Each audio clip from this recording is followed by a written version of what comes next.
On the morning of September the 14th, 1882, Elias Cord drove the last stake into the ground he had been reading for 3 years. He did not celebrate. He went inside and made coffee. The stake was oak, cut from a windfall he had aged under canvas since the spring of 1880, and it went into the earth without complaint because he had chosen the spot in a summer 3 summers gone, when the grass grew thickest and the frost line ran shallowest and the runoff from the ridge above split around a shoulder of stone as clean as water around a boat's prow. He had watched that shoulder of stone for a long time. It was granite, gray as old iron, and it stood taller than a man on horseback and wider than a wagon bed. The land agents down in Douglas had called the parcel worthless on account of it. Elias had paid for the parcel on account of it too. The coffee was strong, and the morning was cold, and the sky over the Laramie Plains held the particular clean blue that comes before the year begins to turn. Elias sat on a stump he had left standing beside the door for that purpose, and drank slowly and watched the boulder. From the outside, a stranger riding by would have seen an ordinary cabin, logs chinking, a stone chimney at the north end, but the stranger would have been wrong. The cabin was not built beside the boulder. The cabin was built around it. The great gray stone rose through the floor at the center of the single room and continued up through the roof, and around it Elias had laid his walls and set his beams and dressed his hearth. The boulder was the spine. Everything else was ribs. He had not spoken of it much in town. He was not a talker by nature, and the work explained itself, or so he thought. The town had made a different accounting. 3 years earlier, in the summer of 1879, Elias Cord had ridden into the settlement at Fort Fetterman with a mule, a bedroll, and a leather folio that contained a hand-drawn map, a page of measurements copied from a Norwegian trapper he had wintered with on the Powder River, and a single almanac he had bought for a nickel from a widow in St. Joseph. He was 38 years old that summer. He had buried a wife in Missouri and a brother in Tennessee, and he did not intend to bury anyone else if he could help it. He rode out to the parcel he had bought sight unseen. He stood beside the boulder for the better part of an afternoon. Then he rode back to town and began to buy nails. The first man to laugh was Hiram Voss, who kept the freight yard. Voss was not cruel. Voss was busy, and busy men laugh at things they do not have time to understand. When Elias asked him about hauling stone from the quarry near Rock Creek, Voss looked at the map Elias had sketched and said, "Son, you got a rock the size of a schoolhouse sitting on your ground already. What in the Lord's name do you need more stone for?" Elias did not answer him directly. He paid the freight and took the stone and hauled it in a wagon he had reinforced himself. Voss watched him go and shook his head and said something to his yard hand that Elias did not hear but could guess. The second man to laugh was a preacher new to the district, a Reverend Amos Denton, who came out to the parcel that August under the pretext of a pastoral call and stayed under the pretext of curiosity. He walked around the site with his hands clasped behind his back and his coat too heavy for the weather, and he said at last, "Mr. Cord, a man's home should shelter him from the earth, not marry itself to a piece of it." Elias, who had been fitting a sill log to the ground with a broadaxe, straightened up and wiped his forehead and said, "Reverend, the earth is a good spouse if a man knows how to court it." The Reverend did not know what to make of that, and rode away and never came out again. That was the closest thing to a joke Elias made in 3 years. The building began that autumn, but the reading of the land had begun long before. Elias had walked the parcel in every season before he cut the first log. He had walked it in the deep snow of February, and marked where the drifts broke against the ridge, and where the wind curled back on itself in the lee of the boulder. He had walked it in the spring melt, and watched where the water ran, and where it pooled, and where it disappeared into the ground, as if the earth had swallowed it whole.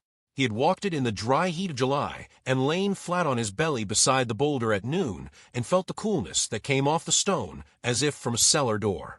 He had walked it in October when the geese went south and marked the line of their flight over the ridge, and understood, without being able to say why, that the ridge itself was a kind of channel that the wind and the birds and the water all obeyed. The Norwegian trapper's page of measurements dealt with something the trapper had called varmmass.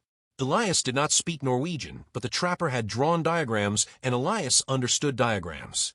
It was the principle that a large mass of stone or earth, warmed slowly over the course of a summer, would give back its warmth slowly over the course of a winter, and that a shelter built to contain such a mass would breathe heat the way a banked fire breathes it, not in flames, but in patience. The trapper had wintered in a stone-heavy dugout on the Powder for 11 years, and had never lost a toe. He had told Elias that the stone did not fight the cold. The stone simply refused to notice it. That was the sentence Elias had remembered. That was the sentence that had bought the parcel. The first year he addressed water. This was Voss's error, and the error of most men who came west with lumber on their minds. They thought about walls before they thought about wells. Elias thought about wells first. He walked the parcel with a forked willow rod the way his grandfather had taught him in Kentucky, and though he did not much believe in the rod, he found that it confirmed what his eyes had already told him. Water ran under the eastern edge of the boulder. He dug a shaft 12 feet down through good clay and hit a slow, steady seep of cold, sweet water that did not fail him in any drought year afterward. He lined the shaft with fieldstone. He built a stone spring house over the head of it with walls 2 feet thick and a roof of turf laid on split timbers. Inside the spring house, even in August, the air held the temperature of a March morning. Inside the spring house, in January, the water never froze. He knew this because he had wintered on the parcel in a temporary shanty during the first year to test it. The shanty had been cold. The spring house had not. By the end of that first year, the townspeople had a name for him. They called him the Stone Man. It was not affectionate. In the general store at Fetterman, a man named Job Ellery, who ran cattle on a section south of Elias's parcel, and who was in most matters a reasonable man, remarked that Elias Cord had spent an entire summer digging a hole and building a shed over it, and that this seemed to him to be a poor return on a summer's labor. Job Ellery was the sort of man whose opinions carried, because he did not offer them often. When Job Ellery said a thing, other men repeated it. By October of 1880, the Stone Man was known as far as Casper as a man who had built a shed over a hole and called a house. The second year, Elias addressed food. He built his root cellar into the north side of the boulder itself, chiseling and blasting and prying until he had carved a chamber 6 feet deep and 8 feet wide into the flank of the great stone, and he sealed it with a door of oak he had aged and banded and hung on hinges. He had forged himself in a portable smithy he set up between the boulder and the willow brake. The root cellar held its temperature the way the spring house held its temperature, not by working against the season, but by being too heavy for the season to move. In that cellar, he laid down a system he had pieced together from 3 separate sources: a Mennonite farmer in Nebraska who had shown him how to layer cabbages in dry sand, a German butcher in St. Joseph who had taught him the ratios of salt and saltpeter for curing pork so that it would keep 2 years without smoke, and a Shoshone woman at Fort Washakie who had explained, through her son who spoke English, that pemmican made with render marrow fat kept better than pemmican made with tallow. He made pemmican.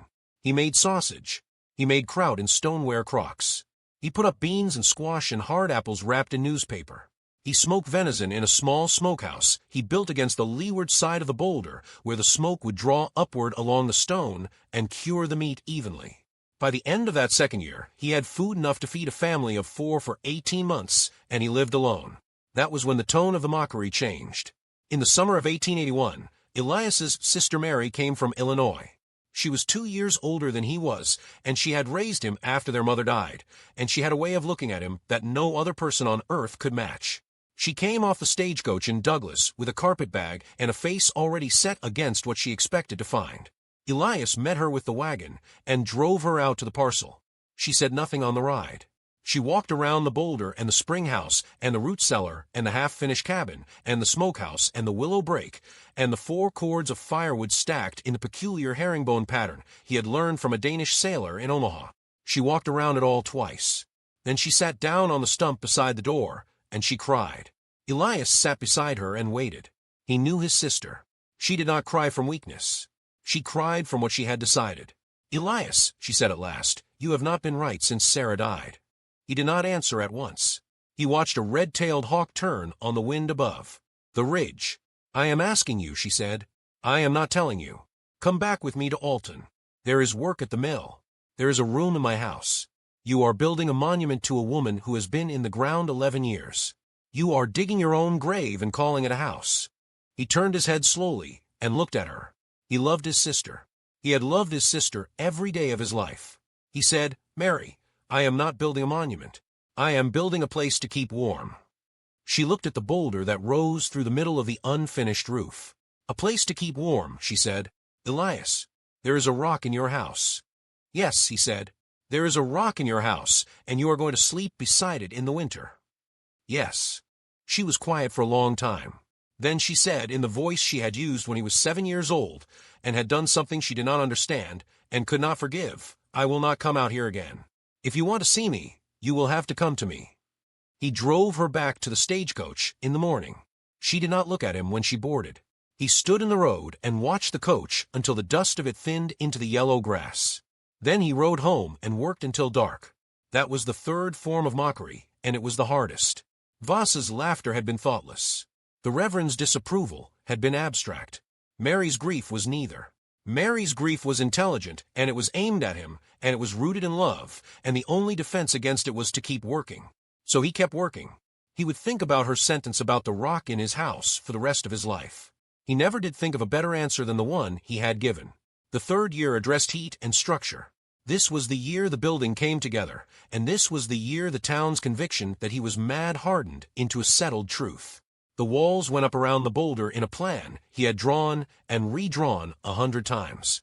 The southern wall, which caught the low winter sun, was single thickness, good square logs, well chinked but ordinary. The northern wall was different. It was double thickness with a cavity of 16 inches between the two courses of logs, and into that cavity Elias packed a mixture the Norwegian's diagrams had suggested. Dry sawdust from the cottonwood he had milled himself, layered with wood ash from 3 winters of stove fires he had saved in barrels, and finished with a top course of dry sand from the creek bank sifted through a horsehair screen. The cavity was sealed at the top and bottom. Dead air, held in 3 separate mediums, each with its own way of refusing to move heat. He did not know the physics of it in modern terms. He knew that a wall built that way on the north side of a Wyoming winter would not let the cold walk through it. He had tested a small panel of the same construction against a January night in the shanty. The panel was held. The chimney was drawn up along the boulder itself. He had cut a flue channel into the stone at some cost of labor and a broken chisel or two, and he had lined it with fire brick he had freighted in from Cheyenne and mortared with a mixture of clay and lime and pulverized shell. The result was a chimney that used the mass of the boulder as its own thermal reservoir. When the fire ran hot on the hearth, the boulder absorbed the heat into itself along the flue. When the fire went out at night, the boulder gave the heat back into the room for hours after the last coals were dead. The chimney was not the source of warmth. The boulder was. The chimney was only the way the fire spoke to the stone. The roof was low and pitched sharp to the north to shed the deepest drifts, and it was insulated with turf on split poles, the way a Norwegian farmhouse would be, and it tied into the boulder at the peak, with a lead flashing he had beaten out himself over a green log.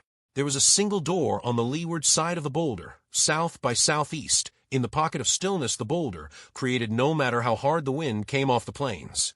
There was one window, small, double-glazed with 2 panes he had freighted in separately and set with lamp-black putty.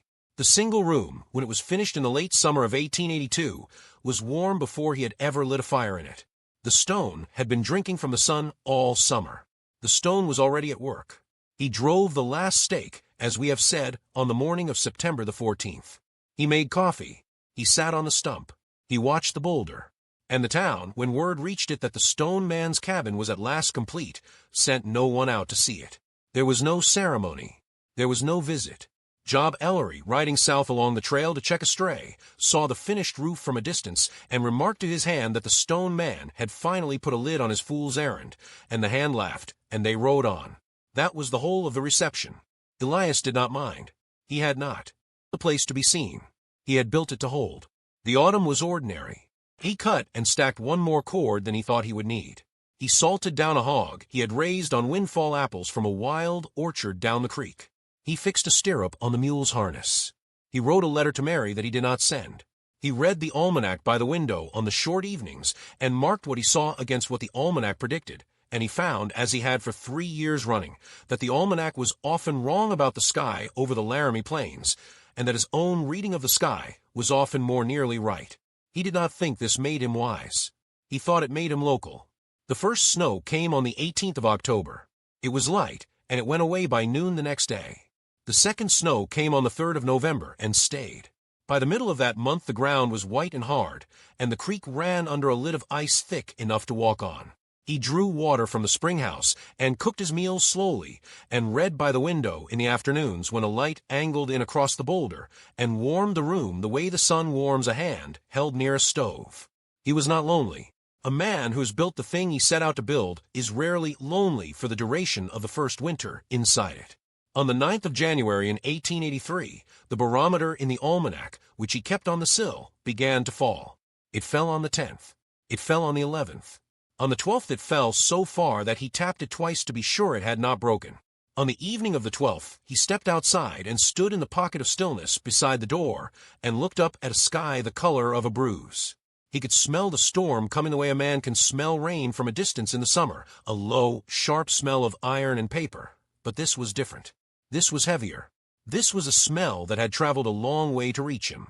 He did not hurry. Hurry at that stage was a confession. He fed the mule. He drew a full bucket of water from the spring house. He checked the wood box. He set the door bar in its brackets and did not drop it yet. He sat down at the small table beside the boulder and ate a plate of pork and cabbage and drank a cup of coffee. And he thought about Mary in Alton and about the Reverend Denton who had not come back and about Job Ellery 3 miles south with a herd of cattle that would need to be brought in tomorrow if their owner had any sense of what was walking toward them across the plains. He thought about all of it without alarm. The alarm had been used up in the preparation. The preparation was 3 years old. There was no alarm left in him for a storm. That was when he heard the crying.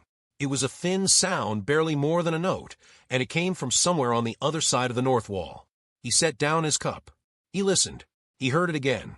It was not the mule. The mule was in the small stone shed against the leeward side of the boulder, and the mule was quiet.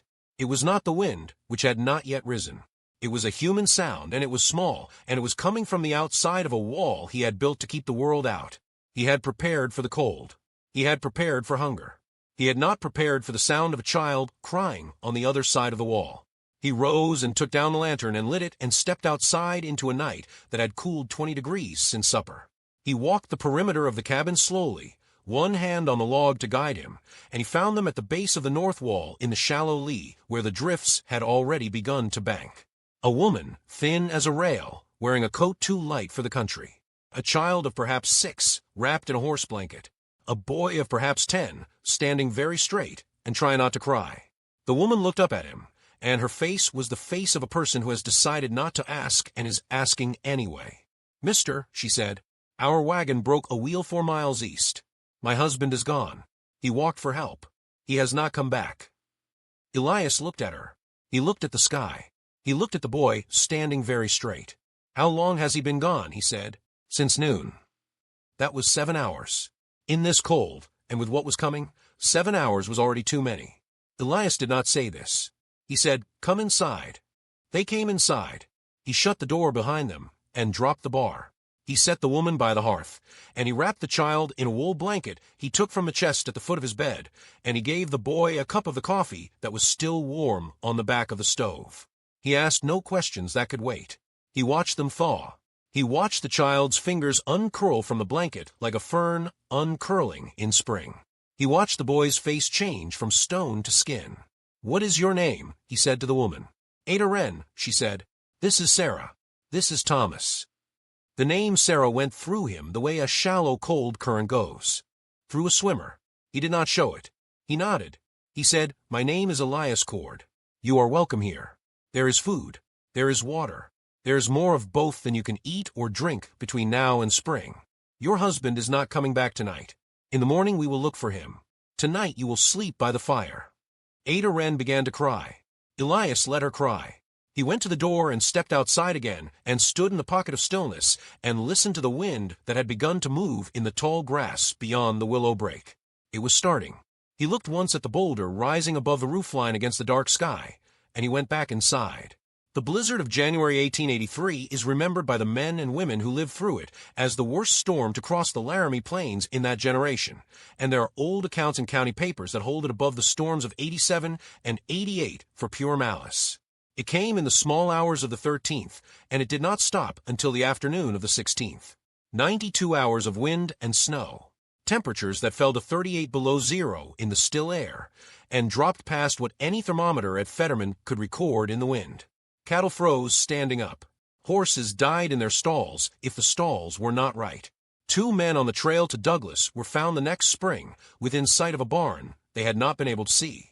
A family of 4 in a soddy on the North Fork of the Cheyenne River was found in April by the man's brother who had come out to see why no letter had come. They were still in their beds. They had gone to sleep, and the fire had gone out, and they had not woken. Elias Cord's cabin did not go dark. It did not go cold. The wind came against the north wall as it had against every north wall in the county, and every north wall in the county gave up some measure of its warmth to that wind. But the north wall of Elias Cord's cabin, packed 16 inches deep with sawdust and ash and screened sand, backed by the mass of the great gray boulder, did not know what the wind was asking of it. The wind pushed, and the wall did not answer. The boulder inside the room held the heat of the fire the way a heavy iron pot holds the heat of a stove for hours after the stove goes cold, and the fire did not go cold because Elias fed it every 3 hours through the first night and every 4 hours through the second, and by the third night he found he could feed it every 6, and it made no difference at all. The boulder had become the fire. The fire had only lit it. They slept in shifts. Ada Wren slept first, in Elias's own bed with Sarah tucked against her. The boy Thomas would not sleep at first. He sat up beside the boulder and put his palm against it as if he could not quite believe that a stone could be warm, and he looked at Elias with the look boys have when they are trying to decide whether a man is to be trusted. Elias did not push him. He handed the boy a piece of dried apple and said, "The stone was here before we were. It will be here after. That is what a stone does." Thomas ate the apple, and after a while he lay down on the buffalo robe beside the hearth and slept. On the second night the wind rose to a pitch that Elias had not heard since a hurricane he had ridden out in a barn on the Gulf Coast a lifetime ago. It came against the cabin as a living thing, and the cabin held, because a cabin built around a boulder is not a cabin the way other cabins are cabins. It is a piece of land wearing a wooden coat. The wind can strip the coat if it works long enough. The wind cannot move the land. He listened to it working at the eaves, and he sat by the fire and read the almanac by lamplight, and he thought about his sister Mary in Alton, and he thought that if he ever saw her again, he would say to her at last, "There is a rock in my house. I sleep beside it. It has saved 4 lives that would otherwise have frozen." He composed the sentence in his head several times over the second night. He never did say it to her. She died in the spring of 1885, without them having met again. He kept the sentence. On the third night, the crisis was not physical. It was inside him. He sat with the fire low and the family asleep and the wind still tearing at the roof, and he was warm and fed and dry, and he had prepared for this exact night for 3 years, and it occurred to him, sitting there, that a man who had prepared this carefully for a storm might have missed something about how to live. It was not a thought he had summoned. It came up from the floor like a draft.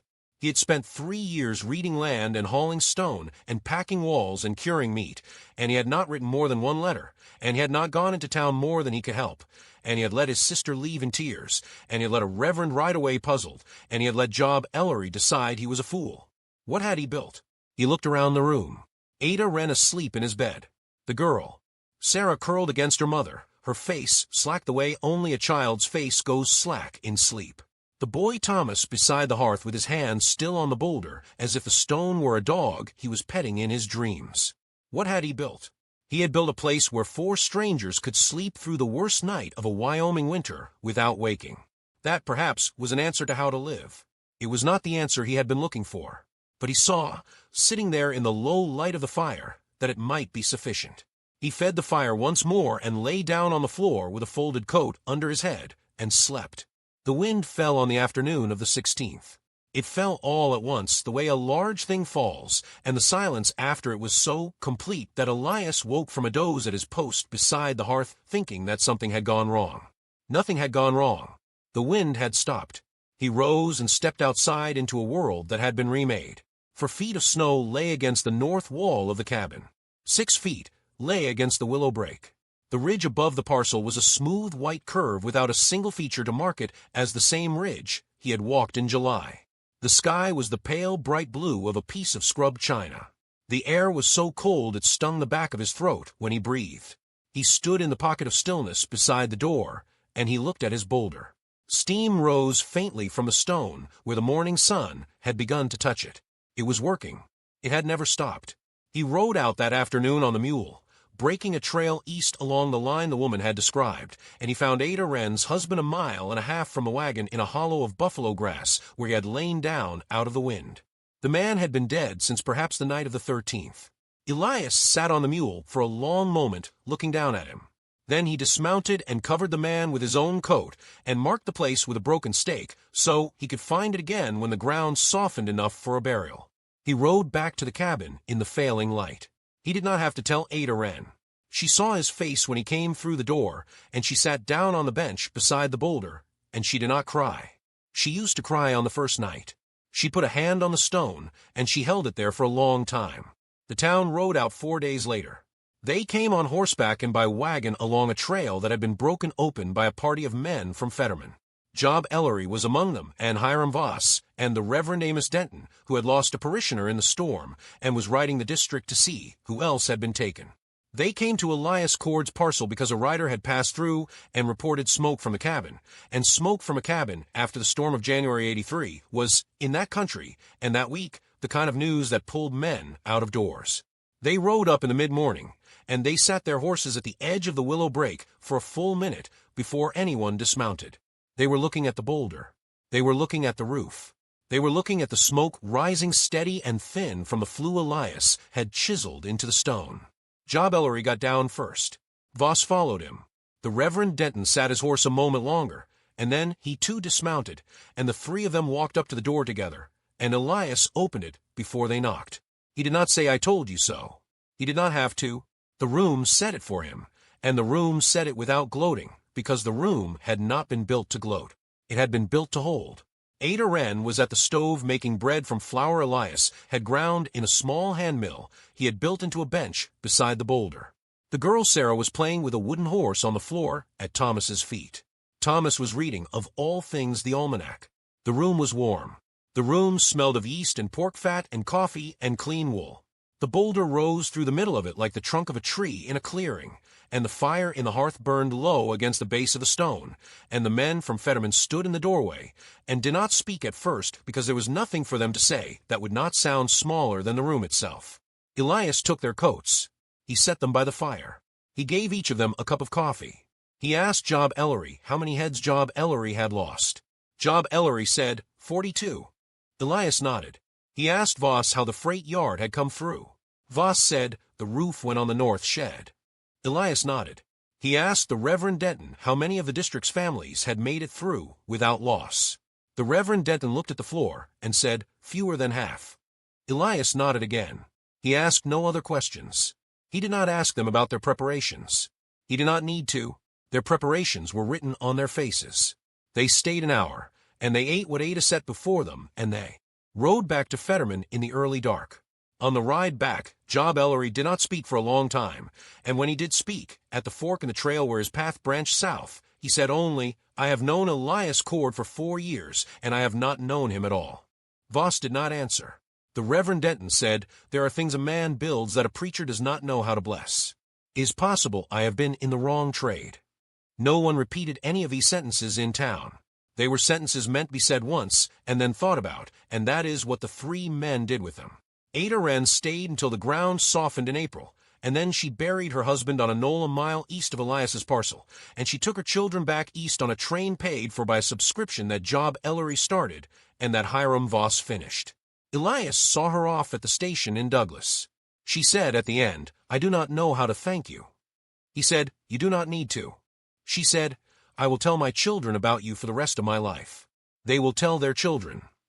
He said, "That is more than a man can ask for a rock and a roof."